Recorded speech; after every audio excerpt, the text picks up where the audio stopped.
Hi, and welcome to our Fourth Universalist service video. My name is Ember Kelly, and I'm the Director of Religious Education here at the Fourth Universalist Society. I use she and her pronouns, and thank you so much for joining us. What follows are selections from our service on September 5th, 2021, Dealing with Failure with Reverend Mark Cutolo, our summer minister. In this video, you'll hear the reading and the reflection. Following that, we hope you'll join us for a lively discussion where we go deeper into the service themes together. You're invited to check out our video and audio podcast each week. It's available and posted on our website, Facebook, YouTube, Instagram, as well as most of your favorite podcast streaming sites. If you like what we see, we hope that you'll give us a positive review. The likes, the comments, the shares, and the subscribing, that all helps to spread Fourth Universalist media further. Finally, we acknowledge that our community is located on the land of the Munsee Lenape peoples.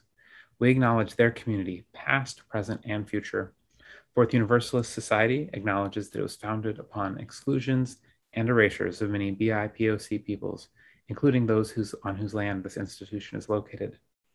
With this acknowledgement, we seek to continue the process of dismantling the ongoing legacies of settler colonialism, white supremacy, as well as other forms of oppression.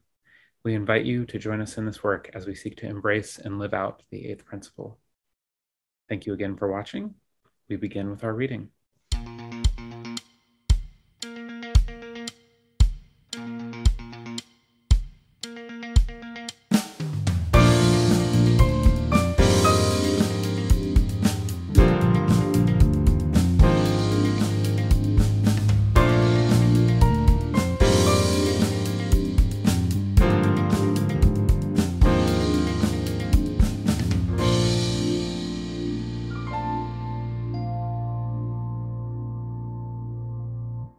Today's reading is by Rabindranath Tagore, who was a Bengali poet, writer, playwright, composer, philosopher, social reformer, and painter. He's recognized for reshaping Bengali literature and music, as well as Indian art with contextual modernism in the late 19th and early 20th centuries. Let me not pray to be sheltered from dangers, but to be fearless in facing them. Let me not beg for the stilling of my pain, but for the heart to conquer it. Let me not look for allies in life's battlefield, but to my own strength. Let me not crave an anxious fear to be saved, but hope for the patience to win my freedom.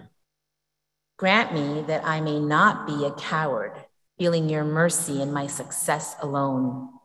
But let me find the grasp of your hand in my failure. Here ends the reading. As an ordained minister and psychotherapist, I spend a lot of my time listening to people describe their failures. Failures and disappointments can be experienced for all sorts of reasons. Failing an exam or a course, a marriage or other romantic relationship coming to an end, the loss of a job or a home, having difficulty overcoming an addiction, feeling targeted or excluded by others, feeling like one has let oneself or one's family down, not having the size or body image one desires to have, not being socially popular enough, or not living up to one's highest moral standing. Unless I'm working with a completely narcissistic client, the people I treat and minister to tend to be far more critical of themselves than they would ever be of a friend or stranger in a similar circumstance. The sense of failure that I encounter in those I serve tends to manifest as depression, self-blame, guilt, hopelessness, or distress. When someone is feeling especially down about a perceived failure or regret or something that went unexpectedly badly, I encourage the person to tell me what advice that person would give to a good friend in a similar predicament. Inevitably, the person expresses some advice or sentiment which is kind, gentle, and compassionate. Highlighting this discrepancy between what a person feels about themselves and what someone would say about a friend usually helps a person to see what I see. That while perceived failures are regrettable, they are rarely a good reason to excessively punish oneself. Of course, what I'm saying now about failure may seem obvious, but it's also true that schools and families often don't teach young people how to handle failure or disappointment. We focus our efforts on helping people to succeed, but we forget that in order for someone to have emotional intelligence, a person has to be able to cope with the inevitable frustration one encounters due to failure or disappointment. While failure on a personal level is something that touches every life, we are also acutely aware of failures on a larger scale.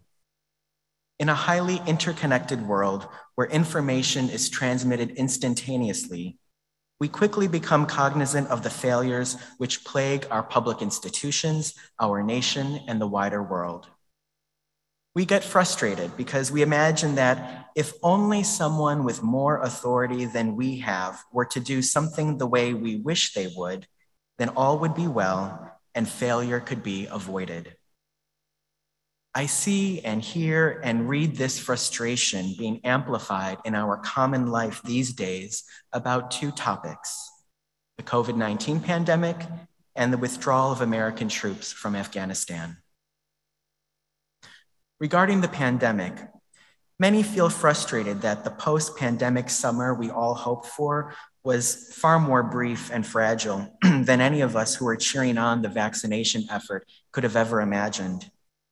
With the spread of the Delta variant of the novel coronavirus in every state and territory, we have had to come to terms with the reality that despite the best efforts of our elected leaders, public health officials, doctors, and scientists, we simply do not have the power to prevent the virus from doing what viruses are biologically designed to do, which is to reproduce and invade more hosts by any means necessary. We are powerless to force or mandate that every single person receive a vaccination, whether the person wants it or not. We are powerless to engineer our universe to prevent another global pandemic in the future.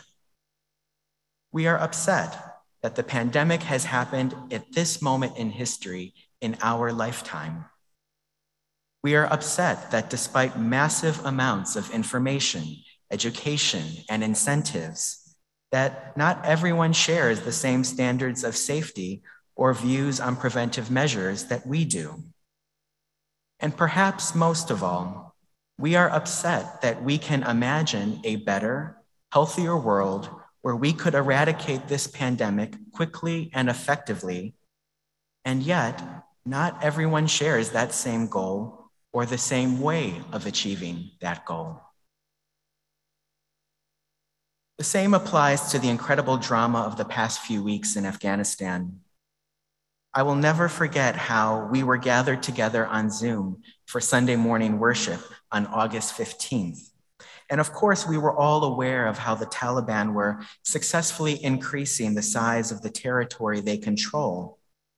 But on that morning, we received the news on our smartphones that the Afghan National Forces were defeated by the Taliban in the Battle of Kabul, giving the Taliban complete control of the country. The inspiring sermon we heard that morning just could not compete with the news at our virtual coffee hour as we tried to make sense of the event which happened and what it meant. I reckon that many of us here were uneasy on some level about the war in Afghanistan in some way, or at least the continuation of it after the capture of Osama bin Laden in Pakistan in 2011.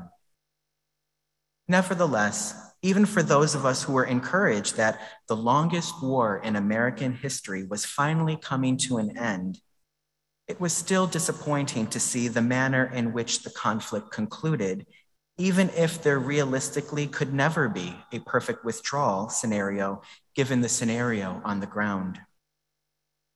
We were startled by images of desperate Afghan families crowding at the international airport, and even young Afghan men clinging to the sides of a departed aircraft in a vain attempt to flee a theocratic takeover.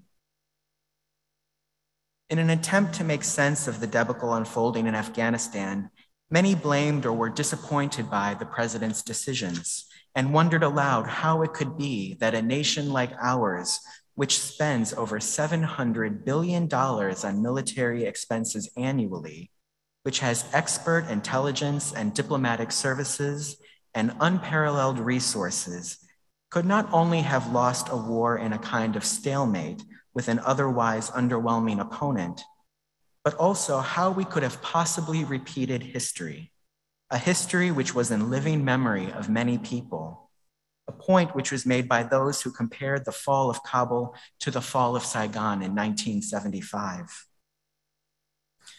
The journalist Ezra Klein noted in the New York Times that, quote, focusing on the execution of the withdrawal is giving virtually everyone who insisted we could remake Afghanistan the opportunity to obscure their failures by pretending to believe in the possibility of a graceful departure. What our ignominious exit really reflects is the failure of America's foreign policy establishment at both prediction and policy making in Afghanistan. He then quoted Connecticut Senator Chris Murphy, who said, quote, the pro-war crowd sees this as a mechanism by which they can absolve themselves of an accounting for the last 20 years. Just think about the epic size of the policy failure. 20 years of training, more than $2 trillion worth of expenditure for almost nothing. It is heartbreaking to watch these images, but it is equally heartbreaking to think about all of the effort of lives and money we wasted in the pursuit of a goal that was illusory. That sense of futility and senselessness is what I imagine prompted another New York Times columnist, Ross Douthat, to write that, quote, our botched withdrawal is the punctuation mark on a general catastrophe, a failure so broad that it should demand purges in the Pentagon. Small wonder, then, that making Biden the singular scapegoat seems like a more attractive path. But if the only aspect of this catastrophe that our leaders remember is what went wrong in August 2021, then we'll have learned nothing except to always double down on failure. Given that failures follow us in our personal lives and in the societies we live in, what, if anything, can our faith tradition teach us about dealing with failure and disappointment beyond the outrage, despondency, and lamentation we experience all too often? Our reading by Rabindranath Tagore offers us some clues. Though he isn't as well known in our country as he is in India and in Bangladesh, Tagore was a true polymath who won the Nobel Prize in Literature and is known as the Bard of Bengal. Despite being remembered for his many accomplishments, Tagore was an unsatisfactory student who was known for his inattentiveness in class and who eventually dropped out of school. He was known to have suffered from frequent episodes of major depression and who as a young person would go for months without speaking. In his lifetime, Tagore knew both great success and failure. And I imagine the excerpt of his, which we heard this morning, reflects an ongoing struggle to find spiritual meaning in the face of life's unpredictability and disappointments. So often, the spiritual life is portrayed as being a series of blessings, good fortune, and accomplishments. And so it's no wonder then that experiencing failure and disappointment becomes a precipitating factor in the loss of faith. Tagore reimagines his faith in a startling way. He doesn't pray to be spared from evil and misfortune, but rather to be bold, wise, and fearless in facing adversity and danger. At the end of his prayer, he prays that he encounters divine mercy, not just amidst triumph and happiness, but that he finds the grasp of the divine hand in his failure. We might wonder what grasping that hand would feel like or what difference it would make. Besides normalizing the experience of failure, I imagine that it would allow one to realize that in the midst of any circumstance of failure and disappointment, one can trust that no failure is so great as to be denied the possibility of a new beginning, a fresh start, and a renewed vision of the future. Collectively and individually, we are not trapped by our past failures and disappointments, but our faith does make available to us the possibility of a conquering heart, a steadfast strength, hope, patience, and freedom. If we can embrace this possibility, then we can be free from the doom of failure. I am so excited to get to sit down with Reverend Mark today. Reverend Mark, it's great to have you on board for what is apparently our first time actually getting to sit down with each other for one of these. Would you like to introduce yourself for any of our listeners? Yeah, sounds good, Ember. I'm glad to be here with you too. I'm the Reverend Mark Cutolo. I'm an affiliate community minister at the Fourth Universalist Society. I'm also the summer minister this year, as I was last year. I'm also consulting minister at the Unitarian Universalist Congregation of Rockland. I'm also a social worker. I'm a full-time counselor. And sometimes I even have free time beyond that. Pronouns doesn't really matter, and yeah, that's me. Yeah, that's a bit of a list of things. To imagine that you still have free time on top of that is impressive. And that's perhaps interesting as we think about a service, a message that was all about failure. Yeah. To think about staying busy doing all of these things. Our culture sends the message of busy, busy, busy is the best way to do things. Yeah, well, and the more things you do, there's the more risk of failing at doing whatever it is you're doing. So I thought that'd be a timely topic. Yes, for sure. So what inspired the message? Where did this idea of a service about failure, right before we have our big joyous moment of the full open next week, where did that come from? Yeah, the thing that really inspired it was, really what's going on in Afghanistan right now. A lot of people were taken aback by the U.S. withdrawal and how it went. And I even remember being at virtual coffee hour at Fourth U a few weeks ago when that was happening in progress during the service. And so I think people were, looking at their phones and, hearing and seeing the messages about what was going on in Kabul and Afghanistan. And, people wanted to talk about it. It was very newsworthy. And, the withdrawal went a lot worse than I think anybody expected, even the people who were involved in it. And it was such a startling, I guess, thing for people to see the level of failure unfold in front of people's eyes. And there were references made to whether it was like the fall of Saigon, which, I wasn't around for, but many of our attendees and members were and do remember it. So it was interesting to talk to them about that and the similarities versus the differences. But in any case, I was inspired because a lot of people were upset or concerned or surprised by how things went because, how is it possible that a great military power like the United States could fail so horribly at something that presumably had been planned and well thought out? How could that even be possible? Or how could it be possible that the United States military could fail in the face of, people who had substandard equipment and, just weren't as sophisticated or modern in their modern warcraft or whatever.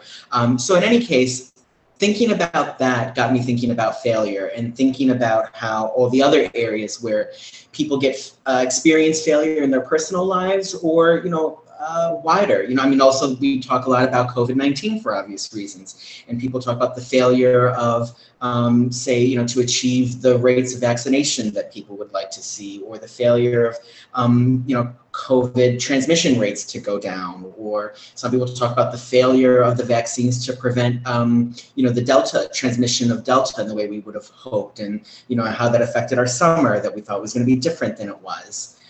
So, you know, and then of course there's always like the personal stuff too. People feel like they fail in their relationships, they fail at work, they fail in doing what they intend to do, failing to live up to their highest values.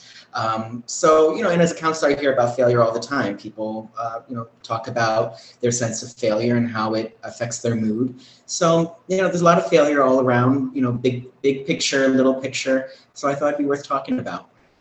No, I think that makes sense. And especially, I know, I believe probably a few times on these podcasts, I've had the chance to reflect on how COVID has been this moment where a lot of people had almost like a death of a picture that they had of what America was, that they realized that there was potential for failure, that it wasn't. Yeah, absolutely. And I think a lot of it has to do with expectations. Again, we have this expectation that because of where we are in history right now, that things like that don't happen, or they don't happen here, when in fact, you know, while it may not have happened in our lifetimes, you know, a kind of a global respiratory infectious disease event, you know, it's if you look at history, like, it happens all the time. It just hasn't happened in our lifetime. That's all. So it's really just a matter of perspective. Right, or even thinking about in terms of an even more recent perspective, is thinking about the failure of the drainage systems these last few days with the floods, and the ways that we've failed to address to have adequate housing, and so people have to live in substandard basement units. There's failures upon failures that can really add up there. Exactly. Yeah. I mean, I was reading yesterday about, you know, people were wondering why it is that subway tunnels essentially became sewers because of all the water coming down. And the truth is that, you know, they can pump out there's pumps in the subway system, like they're constantly pushing water out because it's underground.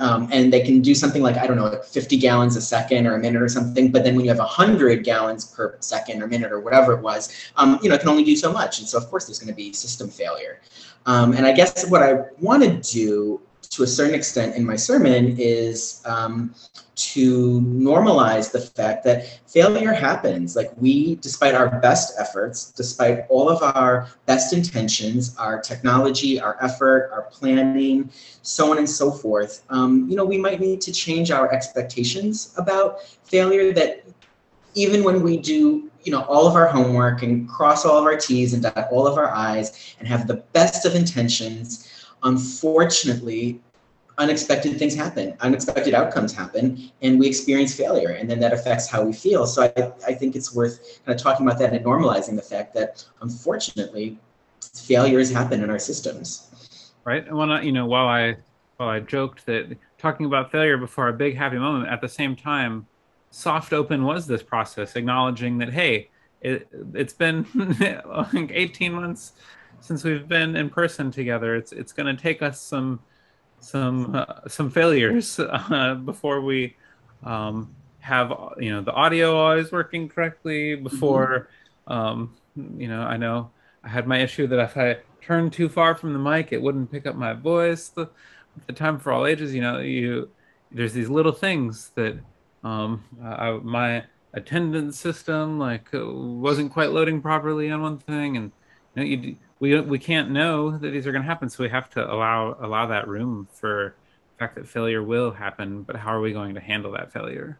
Absolutely, absolutely. And you know, the problem is it usually catches us off guard, right? Like, for example, you're talking about the soft opening at church, and you know, the day that we set for having the soft opening, we couldn't do it because of Tropical Storm Henri, and we planned for everything, but we didn't plan for a tropical storm. You know, and that's the one thing we didn't plan for, and that's what happened. So we had to be flexible, and doesn't mean anyone, you know, did a bad job, or you know, it's people might have felt badly about it, or you know, but just to say, these things, it's normal for these things to happen, and we get a lot of times bent out of shape about it. But I think we need to a lot of room for grace.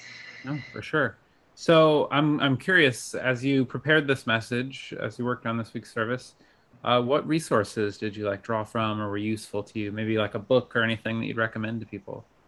For sure. So, of course, one of the things I drew on was just my own personal experience of being a counselor and being a minister. I've experienced failures or talked to people about failures and counseled people about failures. So part of it's just my own experience. And then part of it was this beautiful prayer that I found in our hymnal by the great Bengali poet Rabindranath Tagore, who I've long admired, but I've certainly not an expert in his work. And he wrote a beautiful poem. I'm just going to read the last line of it. It's a prayer and talking about strength and wanting to be fearless in those things. And it ends with, and this is addressed to a higher power, but let me find the grasp of your hand in my failure. And I think that is so countercultural. We look for a higher power in our blessings, in good things that happen, when we're feeling good, when things are going our way, when things are going the way we think that they should go. We rarely or never invoke God or a higher power when things are going bad. And so to see God's hand in one's failure is just so countercultural. It honestly reminds me of, some things that Jesus of Nazareth taught, like when he's recorded saying in the Gospels that, pray for your enemies. That is, to me, like, pray for your enemies is like in the same class as let me find your hand in my failure. It's just not, even if you're raised in traditions that teach these things, it's really not the normative part of our traditions. And I think it's worth highlighting those things. No, for sure. So, you talk about your experiences in terms of pastoral care, in terms of counseling and such. So I'm kind of curious, like what wisdom, obviously you've already, you offer some in the message, but what wisdom do we have as far as how to reframe failure in our own minds so that we can deal with it in more healthy ways? Yeah, I would say number one, even though we rarely expect failure, it's okay to accept that happens, right? Like a lot of times we experience failure and then what do? We blame ourselves. We feel guilty. We say, well, I should have done this, or I should have done that, or I could have, known this, or I could have done more research on this, or if only I had ... right? And those things may or may not be true, but at the end of the day, what's happened has happened, and we can accept the fact that unfortunately these things happen, and we live in a universe where failures happen. So that's number one. And number two, a lot of times when things that we experience as failures happen, we don't really, first of all, we personalize them, which is the thing. It's like, this is happening to me or my community, my family, my congregation, my country, my society, my generation, my era. And, it's okay to say, well, to step back and say, like, this is probably not a unique experience. Like, it's not all about me and my failure. Like, it's okay to kind of normalize the fact that everyone experiences failure and every culture experiences failure and every generation has its failures. And that's okay too. Of course, we don't have to be stuck in our failures. Every day is a new day, right? We have the grace to start over again. And it doesn't have to be the end of the world. It's very rare for a failure to be like completely catastrophic. So, I even think about like, some things that have like really bad things that have happened. Like I think about the explosion in the port of Beirut last summer. That was truly like, if you look up the definition of failure in the dictionary, there's probably a picture of that. It's like the largest non-nuclear explosion ever in world history. That is a colossal failure. And, somehow, some way, people, in that part of the world are literally picking up the pieces, have resilience, which I know they're probably tired of hearing how resilient they are because, you don't have to be resilient all the time. But at the same time, that's just the fact that people move on from failure, and failure is not the end of the story. I think that's a lot of truth there. And yeah, I mean, it's really important that we both, do try to be resilient in the face of failure, while also not holding ourselves to this perfection that we always have to be resilient, that, that it's okay for failure to get to us. It's okay for failure to bother us, that those are normal human feelings. Like that's part of life. It totally is. And I think it's worth, sharing that in a spiritual community because, I'm sure similar to you, I grew up hearing gospel stories about, like where Jesus says to be perfect, be perfect as your heavenly Father is perfect. And that's something that, if you grew up in that tradition, that's something you strive for, or imagine what that would be like and what you have to do to achieve it. And, maybe one day that'll be another sermon, like what can we learn from that message, or how can we reframe that? Because can you imagine even being close to being as perfect as the Heavenly Father? I just can't even imagine what that would be like. That would be incredible. That would literally be paradise. But I don't know if that's really, feasible. Right. We gotta ground ourselves in realizing that we are human, and that is something we can strive towards, but maybe not that we will plan on reaching anytime soon. Yeah. Well, Reverend Mark, thank you so much for sitting down with me to talk and to share a little bit more about our message this week. Absolutely. Very welcome, Amber. Thanks for inviting me.